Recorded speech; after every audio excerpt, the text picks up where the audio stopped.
Hello and welcome back to another episode of the Chronic Fatigue and Burnout Recovery podcast. Today, I'm just going to do what I think will probably be a short episode, but who knows, on 3 tips for reducing flares and crashes around your menstrual cycle. Now, many menstruating women who also have some sort of chronic illness experience, whether that is chronic fatigue syndrome or long COVID or some sort of autoimmune condition or fibromyalgia, often experience a change in symptoms around their menstrual cycle. And this could be a flare in symptoms, so symptoms heighten and get a little bit worse around their menstrual cycle, or it could be more extreme energy crashes where they just completely relapse or significantly relapse during specific times of the cycle. One of the reasons for this is because people who experience chronic illness usually have unstable physiology. And this is something that I have spoken about on the podcast before, this idea of instability. The body, in its attempt to cope and continue to survive through years and years of chronic stress and other destabilizing physiological challenges, develops a sense of balance in its imbalance. And in doing so, the system becomes very unstable and very sensitive. And this means that even small changes can feel like a big deal to an unstable system. And sometimes those small changes or destabilizing factors come from the external world, an emotional stress, a little bit too much physical activity, change in your diet, something happening at home, a bad night's sleep. Any of these things can be externally destabilizing. But we can also become destabilized internally from our hormonal landscape. And this is much more likely to be the case if you're a woman with a menstrual cycle, where you are experiencing hormonal fluctuations across the month. And if you're a woman going through perimenopause, where perhaps those hormonal fluctuations are a little bit more erratic, that can also be the case. Men obviously do have hormonal systems, but their systems tend to be a little bit more stable. And obviously, if you are post-menopause, if you're on hormone replacement therapy, which is essentially stabilizing for you, this may be less of an issue. So I'm going to focus really just around menstruation, which is when we will experience a decrease in specific hormones, estrogen and progesterone. Estrogen and progesterone drop off at the end of the menstrual cycle, which means they're at their lowest point just prior to menstruation and within the first few days of the cycle. So one of the reasons why people can feel worse around this part of the cycle is because of these hormones which have come from a certain level to their lowest level. There's a drop off, there's a fluctuation. And these hormones, estrogen and progesterone, they're actually really important for mitochondrial function. They can modulate inflammation in the body as a whole, and they can modulate inflammation in the brain. So if there are any neuroinflammatory symptoms, these can be exacerbated when hormonal levels are low. So one of the reasons why people with chronic illness may experience more symptoms or flares or crashes around their menstrual cycle is because of the low levels of these hormones.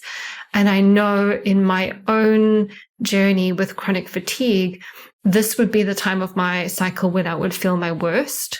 And then once I ovulated and I had lovely progesterone in my system, I would always feel a lot better. However, there are other parts of the cycle where other things can go wrong. And this is something that I've talked a little bit more about in some previous episodes, specifically episodes 35, 36, and 37, where I talk about how to have better periods generally with CFSME.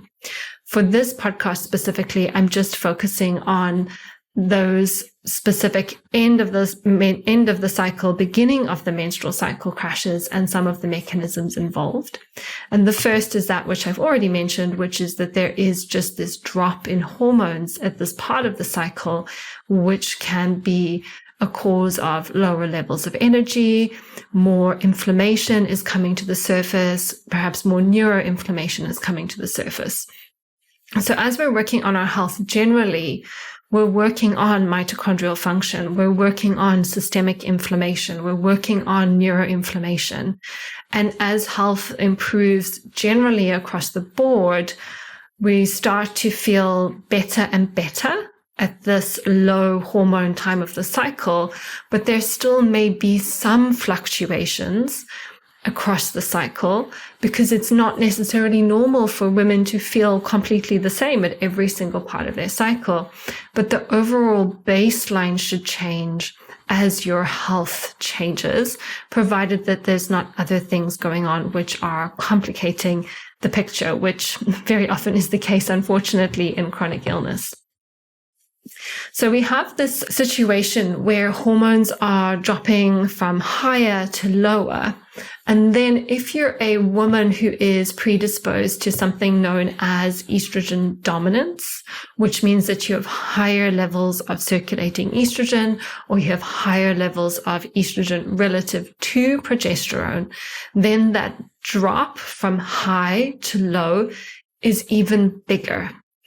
So what I'm essentially saying is that if you're a woman who's predisposed to estrogen dominance, then that destabilizing impact of your hormones fluctuating at the end of the cycle could potentially be even more so destabilizing for you than somebody who isn't estrogen dominant. It's for somebody who has normal levels of estrogen and normal levels of progesterone.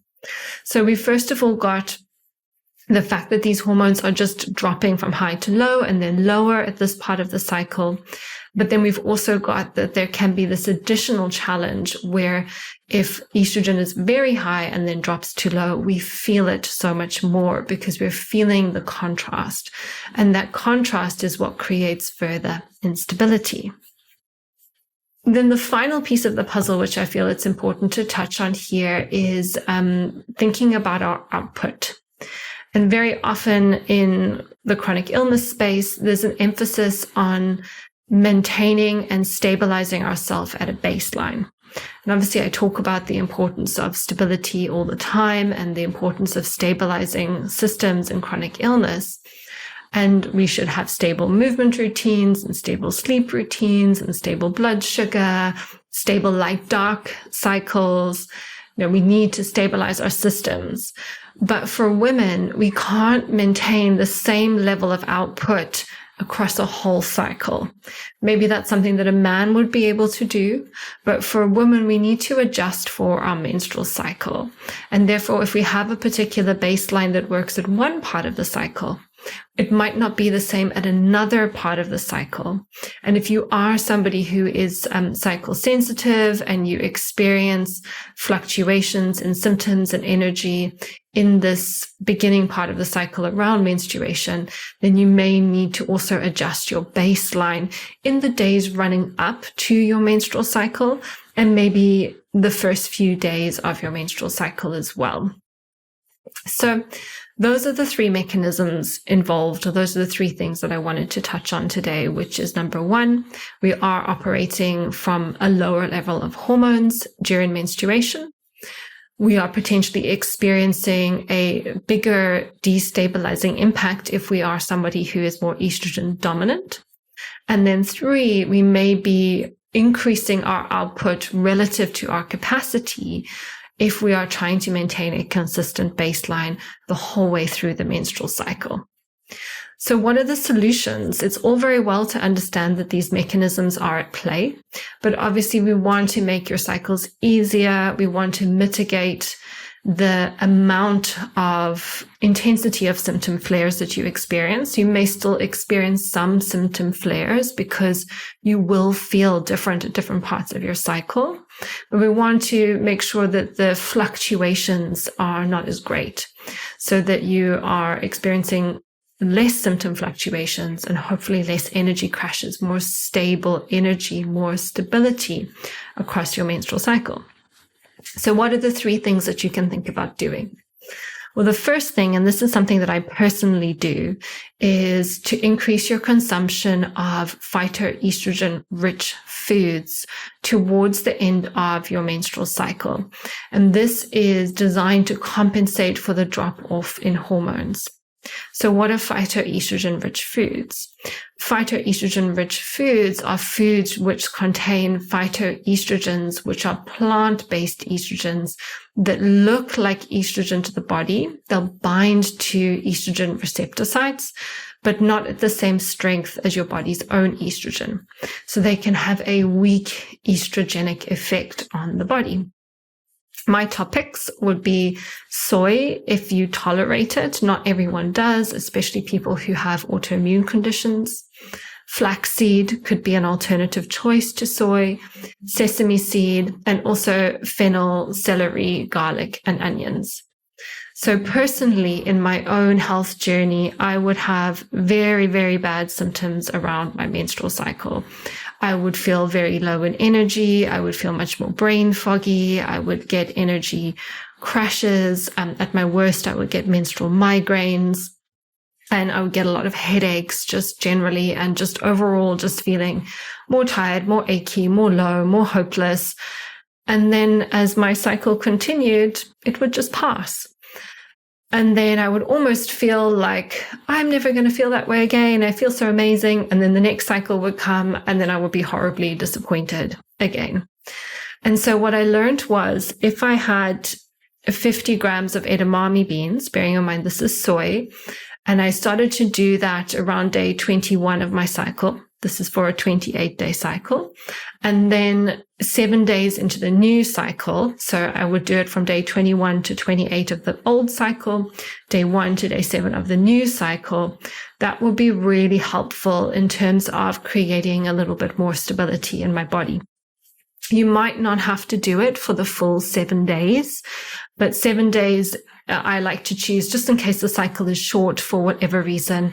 Then you at least know that you've got enough of those phytoestrogens in your body prior to the new cycle starting. But even doing it 3 or 4 days before the start of your cycle, if you do have very regular and consistent cycles, may be enough. The other thing you can do is throw things like flaxseed and sesame seeds into smoothies if that's something that you're eating. Not a lot of our clients eat smoothies just because of blood sugar issues, but I do a lot of baking with flaxseed. I make flaxseed muffins and I put flaxseed into keto bread and things like that. So those are alternative ways you can also get the flaxseed into your diet if you don't do things like smoothies. The fennel, celery, garlic, and onions may have a weaker effect, but those are quite easy just to add into your food just day to day. But maybe particularly emphasizing those foods, provided you tolerate them towards the end of your cycle. Then the next thing to consider is more for those people who are prone to estrogen dominance. So estrogen dominance is either higher than normal circulating levels of estrogen, or high levels of estrogen relative to progesterone.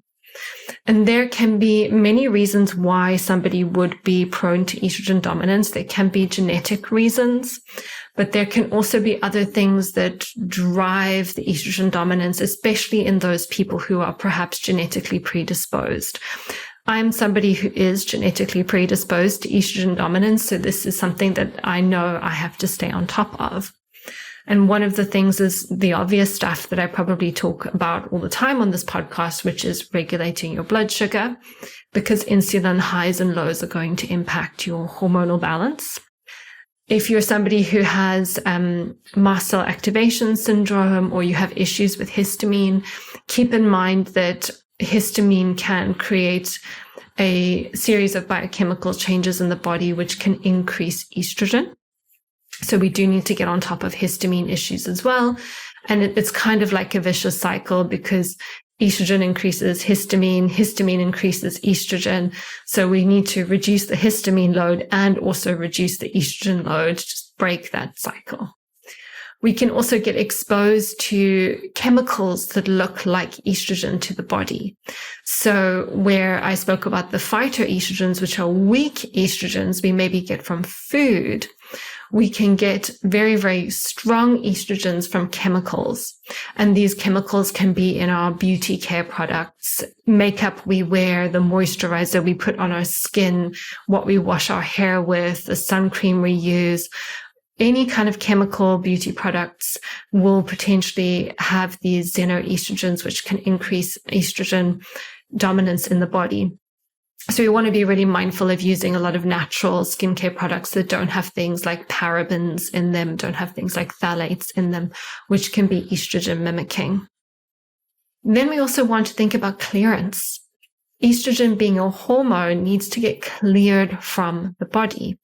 So if there's any other toxic load interfering with liver function, like mold, for example, or thyroid issues, that can impact estrogen clearance. If there's an issue with the gallbladder, that can increase estrogen clearance, or that can influence estrogen clearance. If there's nutritional deficiencies, that can impact liver function. If there's blood sugar imbalances, that can impact liver function. So we want to make sure that the liver, the gallbladder, the gut are all working really well to support the clearance of estrogen from the body. And then we also have specific pathways which are genetically influenced. We've got phase 1 detoxification of estrogen, and we've got phase 2 detoxification of estrogen.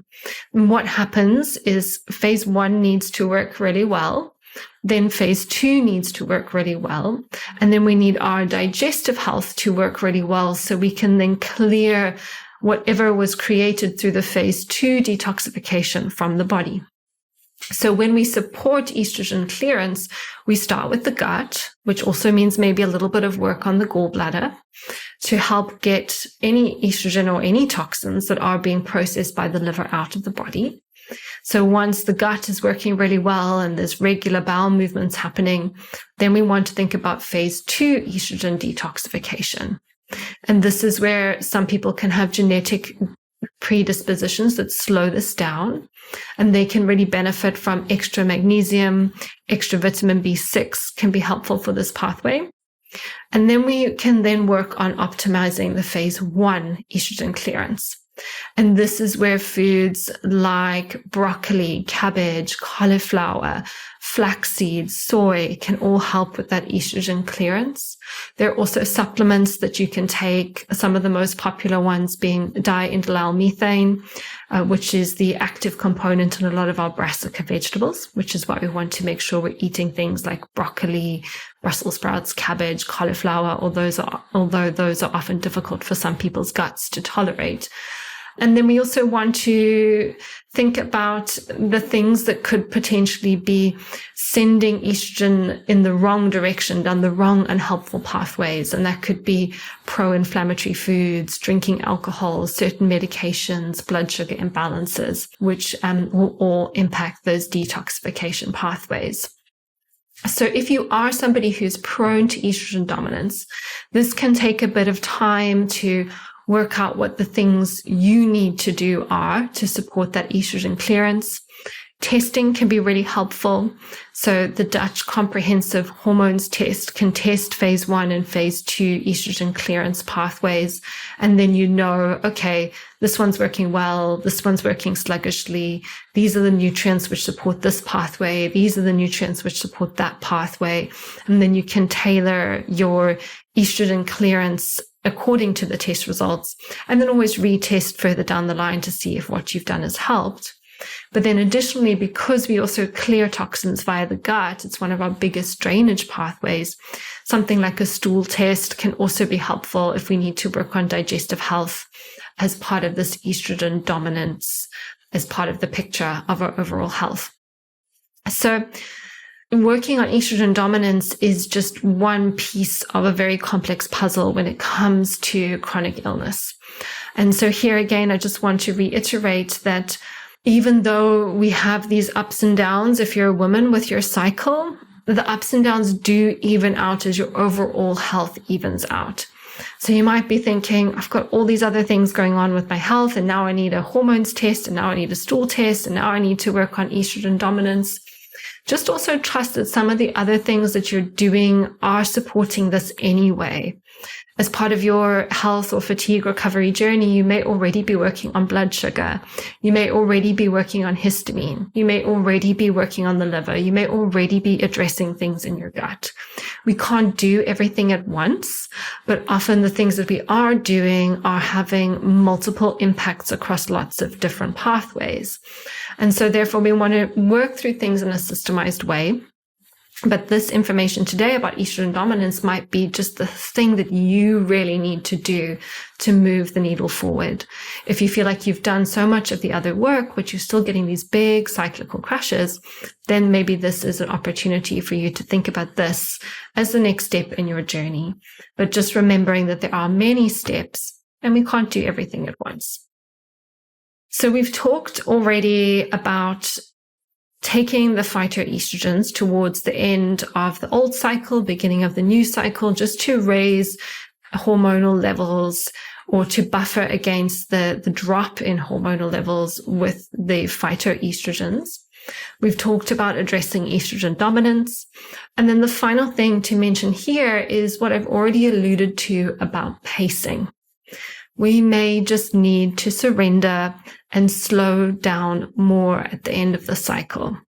And I would recommend that people pare back on their mental, physical, and emotional activities 1 to 3 days before their new cycle begins, and then 1 to 3 days into their new cycle.